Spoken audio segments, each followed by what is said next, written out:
her the very best in most games, but not tomorrow. Not tomorrow. I thought not. Well, look, I can't let you go without asking you about your gorgeous dog that you, of course, share with England's Beth Mead. Has the dog declared who she is supporting tomorrow? I mean, I don't think she's got any clue what's going on, but I mean, she's probably pretty Dutch tomorrow. I hope so, anyway. Does Beth know that? No, she'll say she's English, but I think she'll just be very happy once her mummies are back home again. But hopefully that will still take a while for the both of us. Enjoy tomorrow. Thank you. Thank you. Very cute dog. Well, of course, Serena won this tournament with England in 2022, and before that triumph with her home nation, the Netherlands, back in 2017. It is a very crucial match, and we will bring you all the build-up and action live from 4:15 on BBC One. Now, there's been a few days in between, right, since that England game. And Nita, you recall back in 2009, you were part of the team that lost the opening game, but you went on to make the final. What did England have to do to be able to turn that around? Yeah, and the Lionesses also lost in 2015, the opening game. And I think it's about parking the disappointment, learning from the previous game, and trying to rectify some of the things they didn't execute as well as they had planned to. So, games come thick and fast, and they have no second chances really now. So are we overreacting here then, Rachel? I think there's been an element of that, which is probably unsurprising because we know how that happens so easily.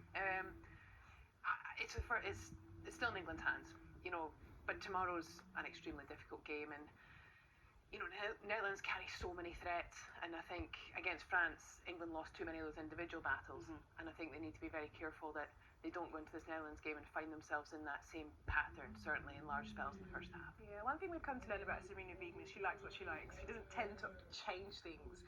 Are you expecting any changes for tomorrow?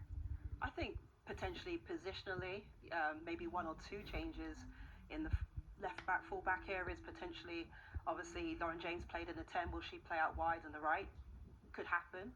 But ultimately, I think, as Rachel alluded to, it was just about winning those duels and not losing those moments and recognising momentum shifts. And I think they could have managed the game better because they were playing a very, very good French side. Yeah, and would you change anything, Rachel?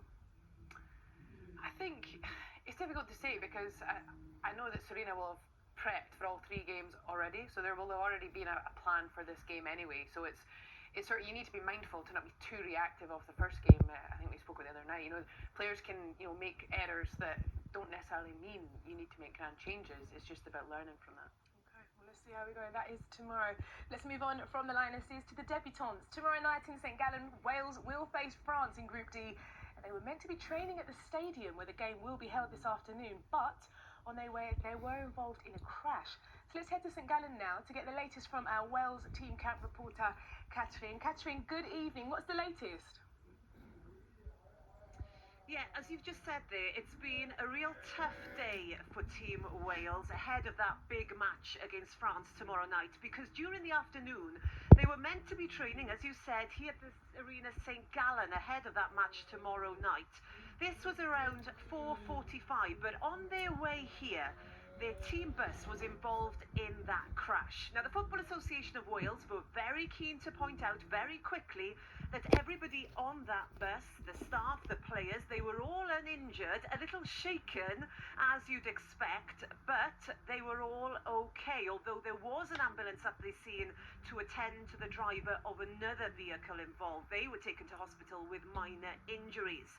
So the training didn't happen here in the end. They were taken back to their team hotel in Weinfelden, which is around 30 minutes down the road, and they did in the end get the opportunity to train there.